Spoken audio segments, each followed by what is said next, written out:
बहुत बड़ा पेड़ था। उस ऊंचे पेड़ पर रागिनी नाम की एक चुड़ैल रहा करती थी। चुड़ैल के खूबसूरत लंबे बाल थे जिससे उसे बहुत प्यार था। रागिनी चुड़ैल एक डरपोक किस्म की चुड़ैल थी, इसलिए उसने आज तक गांव में कभी भी किसी को कोई परेशानी नहीं होने दी थी। वो बस आराम से उस पेड़ पर रहती और अपने लंबे बालों की खूबसूरती में खोई रहती। एक दिन, आज तो बड़ी गर्मी है, कमरे में भी बड़ी घुटन सी महसूस हो रही है। ऐसा करता हूँ, थोड़ी देर बाहर जाकर टहल लेता हूँ। टहलने से हो सकता है नींद आ जाए। विजय अपने कमरे से निकलकर बाहर टहलने लगता है। टहलते टहलते वो इस बरगद के पेड़ के पास पहुँच जाता है। पेड़ के पास पहुंचकर वो देखता है कि पेड़ की ऊंची शाखा से एक चुड़ैल उल्टी लटकी हुई है और हवा में उसके लंबे बाल लहरा रहे हैं। अरे राम राम, ये मैंने क्या देख लिया? पेड़ से तो चुड़ैल लटकी हुई है। कहीं इस चुड़ैल ने मुझे देख लिया तो आज तो मुझे कच्चा ही चबा जाएगी। डरते हुए विजय सर पर पाँव रखकर वहाँ से भागने लगता है। थोड़ी दूर तक भागने के बाद विजय पीछे मुड़कर देखता है, लेकिन उसे चुड़ैल नजर नहीं आती। अरे ये कैसी चुड़ैल है? ये तो मेरे पीछे आई ही नहीं, आराम से इस पेड़ पर लटक रही है। मैं तो बिना बात ही डर रहा था।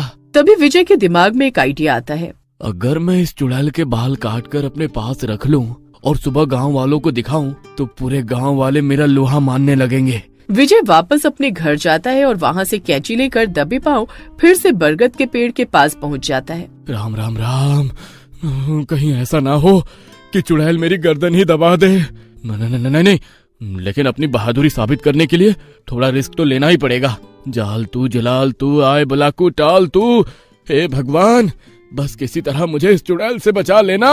डरते डरते विजय उसके नजदीक जाता है और हवा में लटक रहे उसके बालों को काट देता है। जैसे ही चुड़ैल के बाल कटते हैं, चुड़ैल पेड़ से नीचे आ जाती है और विजय के हाथ में अपने कटे हुए बालों को देखकर जोर जोर से रोने लगती है। मेरे बाल मुझे अपनी जान से भी ज्यादा प्यारे थे। अरे तेरा सत्यानाश हो जाए, तूने मेरे बाल क्यों काटे? मैंने तेरा क्या बिगाड़ा था? अरे ये तो कोई डरपोक चुड़ैल लगती है। मैंने इसके बाल काट दिए, उसके बाद भी ये मेरा कुछ नहीं बिगाड़ रही, उल्टा मेरे सामने रो रही है। इसे तो मैं अभी ठिकाने लगाता हूँ। ए चुड़ैल, तुझे पता नहीं मैं कौन हूँ? अरे विजय नाम है मेरा। तेरी जैसी कितनी चुड़ैलों को आज तक मैंने गंजा किया है। अगर अभी तू यहाँ से नहीं गई ना तो तेरे सर पर जो कुछ भी बाल दिख रहे हैं उन्हें भी काट कर तुझे गंजी चुड़ैल बना दूंगा। हाँ, बचपन से लेकर आज तक मैंने कभी अपना एक भी बाल नहीं काटा। आज ही तो मैंने अपने बालों में शैम्पू किया था। पेड़ पर लटक कर मैं अपने बाल सुखा रही थी कि तभी तूने मेरे बाल काट दिए। मैं तुझे छोड़ूंगी नहीं, मेरा श्राप लगेगा तुझे। अरे तू जाती है या नहीं? चल भाग यहाँ से। विजय की आवाज सुनकर चुड़ैल रोते हुए वहाँ से चली जाती है। चुड़ैल के बाल काटने के बाद विजय गर्व से सीना फुलाकर वापस अपने घर लौट आता है। अगले दिन सुबह, तुम्हें पता भी है कल क्या हुआ? आधी रात के बाद मुझे अपने घर के बाहर एक चुड़ैल के रोने की आवाज सुनाई दी। जैसे ही मैंने चुड़ैल को देखा, मैं सीना तान कर जाकर उसके सामने खड़ा हो गया।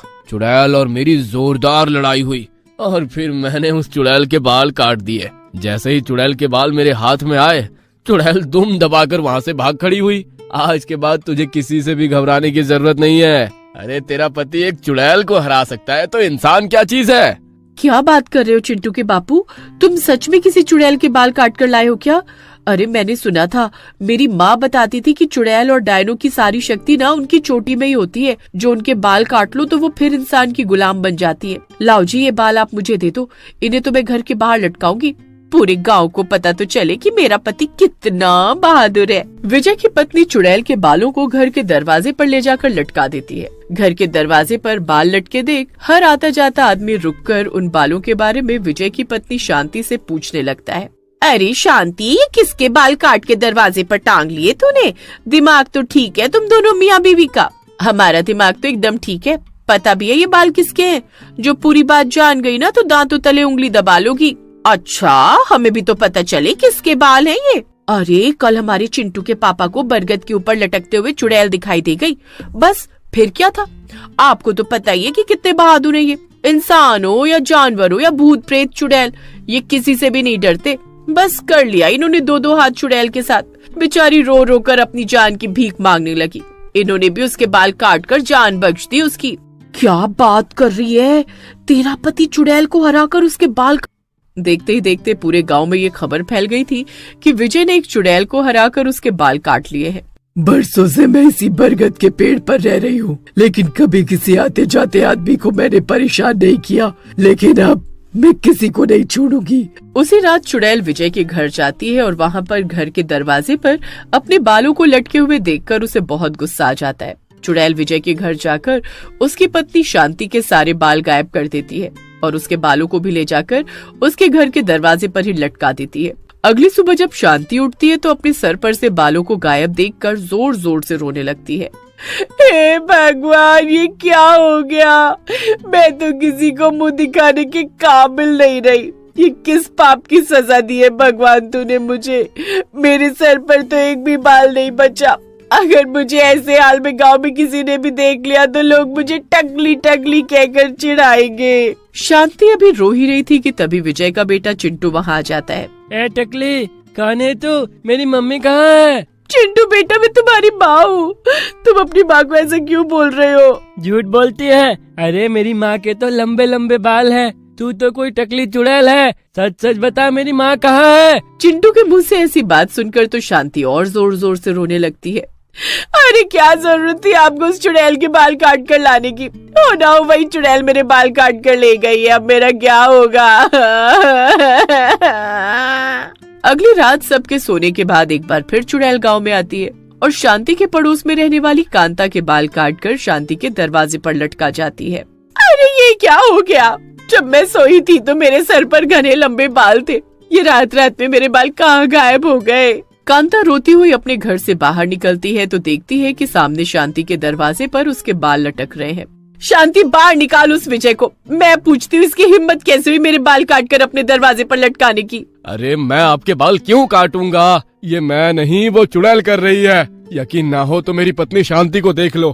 कल रात को वो इसके बाल भी काट कर ले गई। विजय की बात सुनकर कांता भी रोते पीटते अपने घर लौट जाती है।